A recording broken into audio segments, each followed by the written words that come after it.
Abanyeshuri bo muri Sudani bakoze imyigaragambyo mu murwa mukuru Khartoum biyama abambari bitwara gisirikari barashe abasore 5 binubiraga ibura ry'umugati na lisansi. Abasesengura ibyo muri Kongo bavuga ko kuba minisitiri w'ubuzima yareguye ku mirimo ye bishobora koroshya ko urukingo rwa kabiri rwo kugerageza Ebola rwakoherezwayo.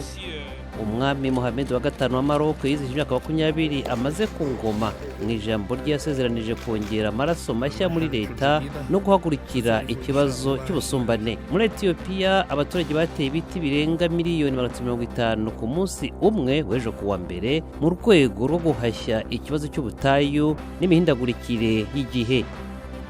Naho muri Kenya ingufu zashyizwe mu guhashya ikoreshwa y'ibiyobyabwenge ku bakinnyi basiganwa zitangiye kubona umusaruro nubwo hari byinshi byo gukora mu guca burundu uwo muco.